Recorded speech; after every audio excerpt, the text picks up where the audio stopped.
Anas radhiyallahu anhu meriwayatkan bahwa Rasulullah SAW bersabda, kalimat la ilaha illallah itu menyelamatkan hamba-hamba Allah Subhanahu wa taala dari kemurkaannya selagi dia mengutamakan perniagaan akhirat daripada perniagaan dunia. Tapi bila ia mulai mengutamakan perniagaan dunia dan melupakan perniagaan akhirat, ketika ia mengucapkan kalimat tersebut, kalimat itu akan dikembalikan kepadanya sambil dikatakan, kamu berdusta. Dalam sebuah hadis yang lain Rasulullah SAW bersabda, barang siapa menemui Allah Subhanahu wa taala sambil bersaksi dengan la ilaha illallah wahdahu la syarikalah, maka ia akan langsung masuk surga selama tidak mencampurinya dengan sesuatu yang lain. Rasulullah SAW bersabda demikian sebanyak 3 kali. Salah seorang hadirin berkata, saya korbankan kedua orang tua saya untuk engkau ya Rasulullah. Apakah maksudnya mencampurinya dengan yang lain? Rasulullah SAW bersabda, mencintai dunia, mengutamakan dunia, mengumpulkan harta untuk dunia, berpuas hati dengan benda-benda dunia, dan berkelakuan seperti orang-orang takabur. Dalam sebuah hadis Rasulullah SAW bersabda, dunia adalah rumah bagi orang yang tidak punya rumah di akhirat, dan dunia merupakan harta bagi orang yang tidak punya harta di akhirat. Dan orang yang mengumpulkan harta untuk dunia, ia adalah orang yang tidak berakal. Orang yang mengumpulkan harta untuk dunia, ia adalah orang yang tidak berakal. Dari Durrul Mansur, Rasulullah SAW bersabda bahwa dunia dan isinya terkutuk, maksudnya jauh dari rahmat Allah SWT, kecuali apa saja yang dibelanjakan untuk Allah Subhanahu wa taala. Rasulullah SAW bersabda bahwa dunia dan isinya terkutuk jauh dari rahmat Allah, kecuali apa saja yang dibelanjakan untuk Allah Subhanahu wa taala. Jami'us Shaghir.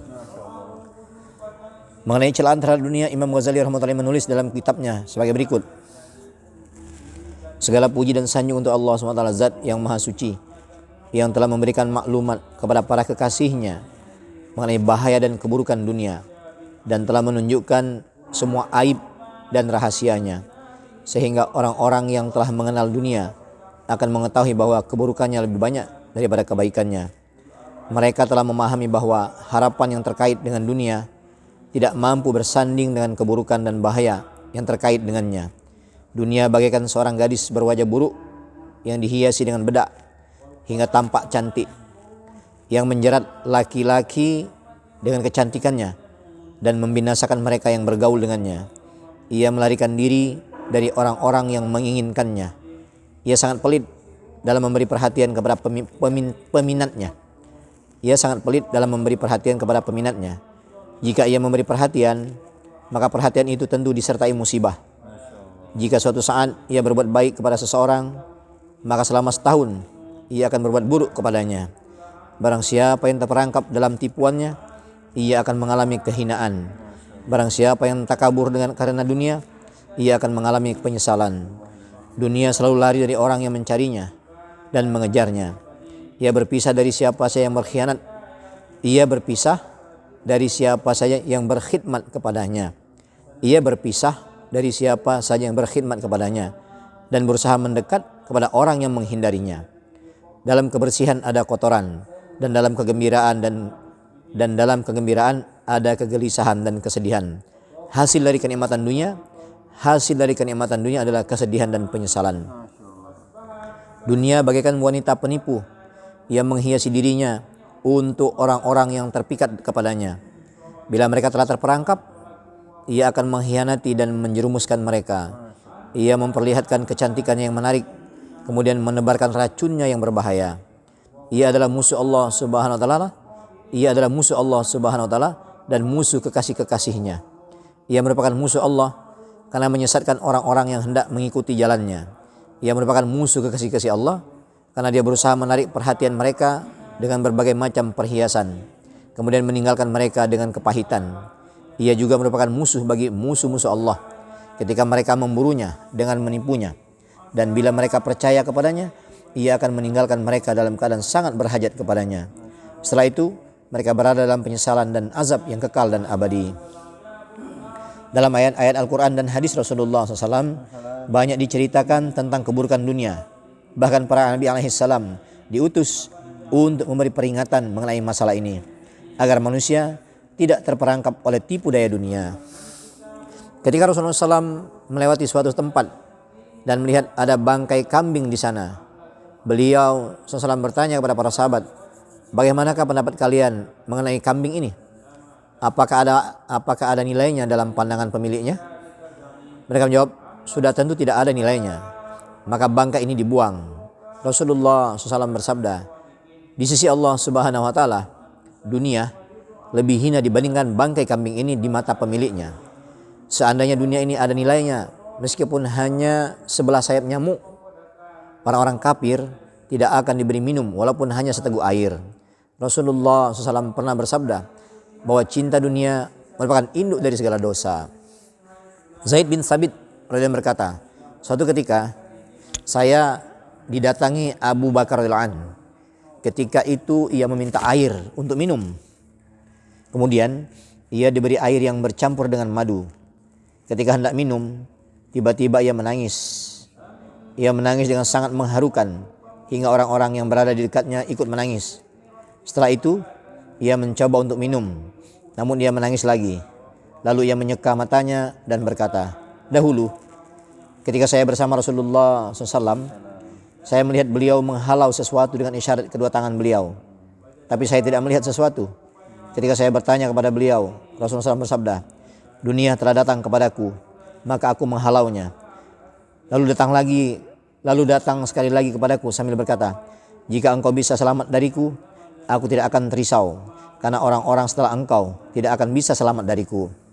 Dalam sebuah hadis disebutkan bahwa Rasulullah SAW bersabda, aku sangat heran kepada orang-orang yang telah meyakini bahwa akhirat itu selama-lamanya dan kekal abadi, tapi dia masih berusaha untuk mengumpulkan dunia.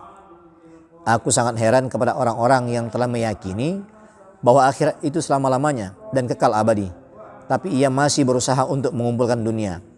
Suatu ketika Rasulullah SAW melewati suatu tempat pembuangan sampah. Di sana terdapat beberapa potong tulang, kotoran, dan kain yang sudah robek.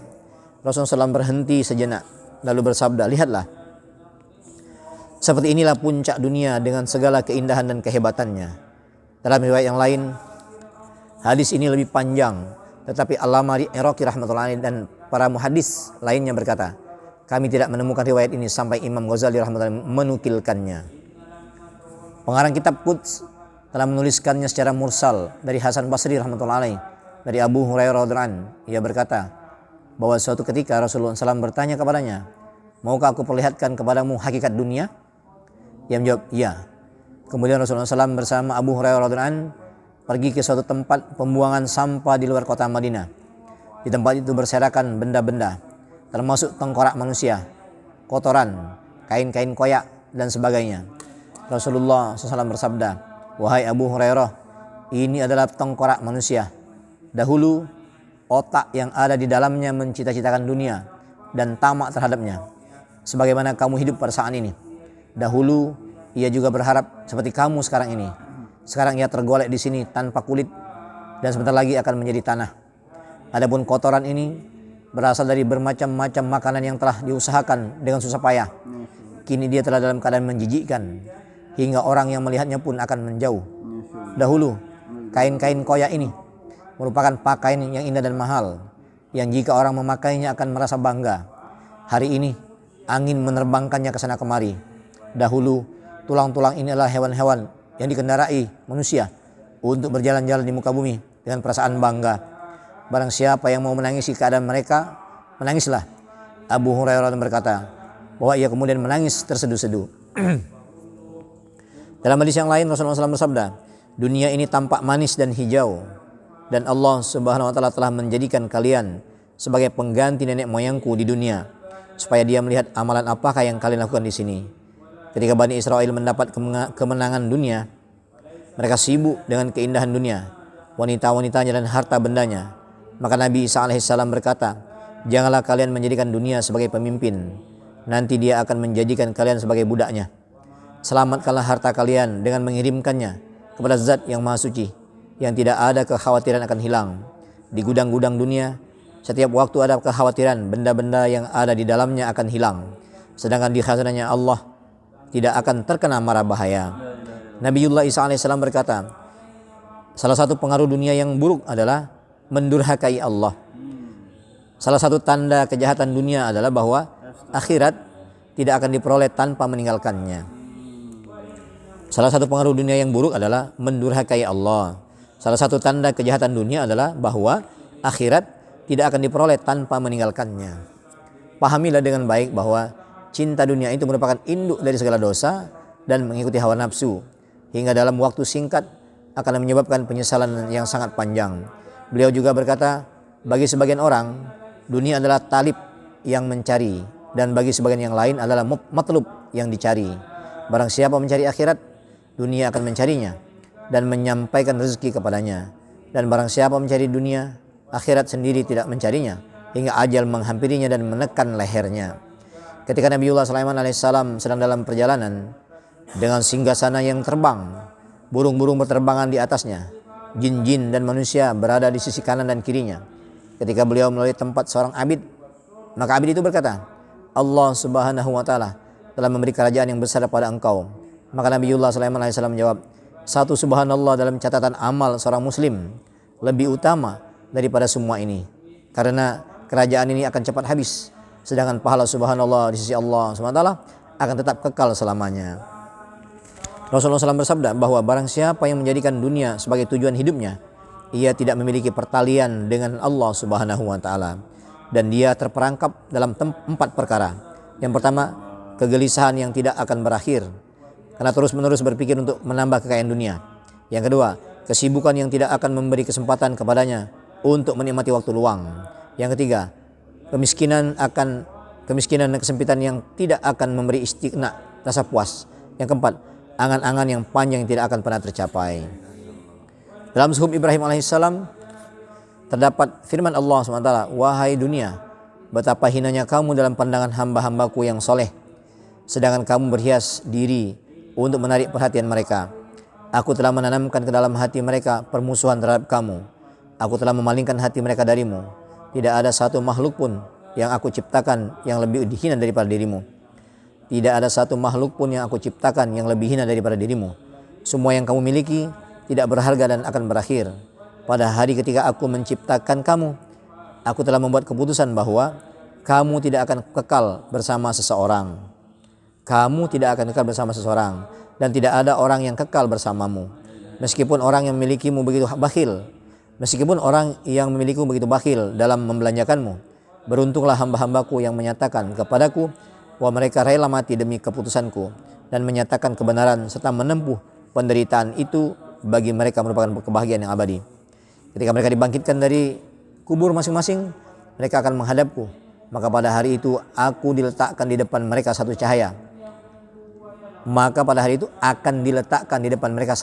Dari sisiku, dan malaikat akan berada di sebelah kanan dan kiri mereka, sehingga aku akan menyempurnakan segala harapan mereka yang telah mereka simpan di sisiku.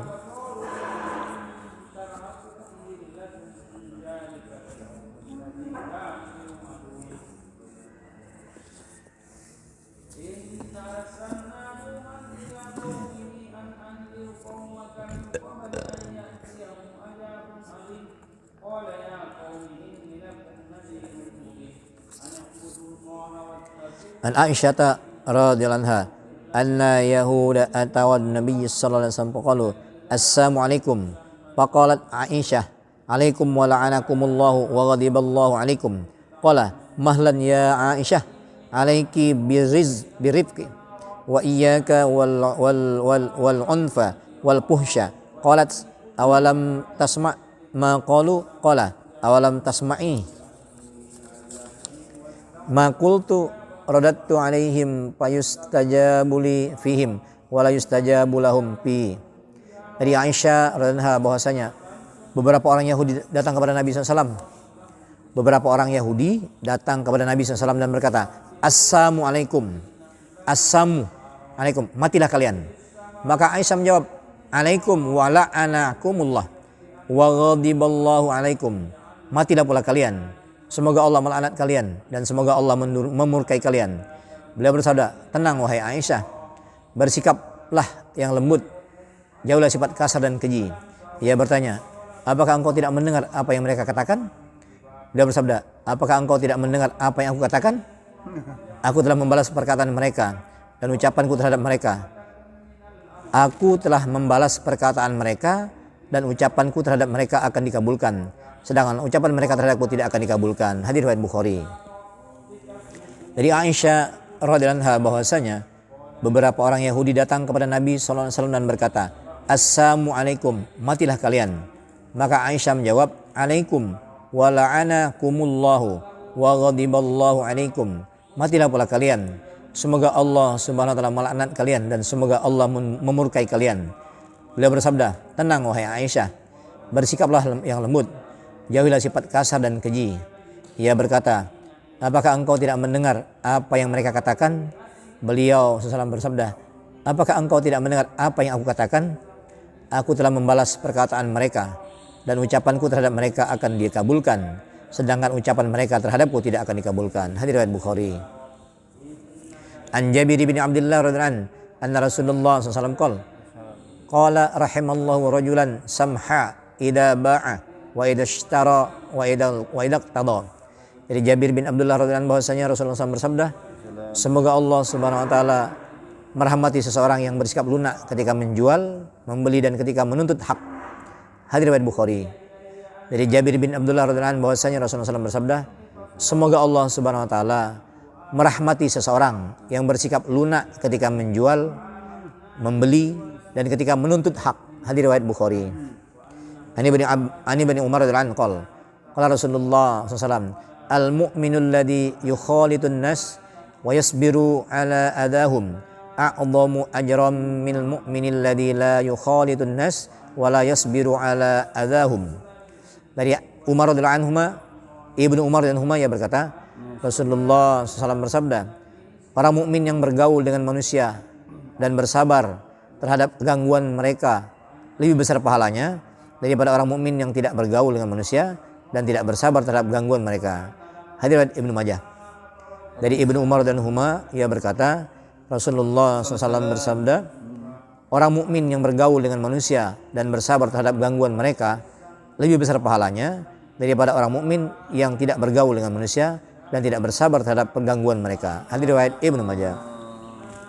An Suhaib radhiyallahu anhu qala Rasulullah SAW, ajaban li amril mu'minin, inna amrahu kullahu lahu khair wa laisa dzalika li ahadin illa lil mu'min, in asabathu sarra'u syakar fakana khairan lahu wa in asabathu darra'u sabar fakana khairan lahu.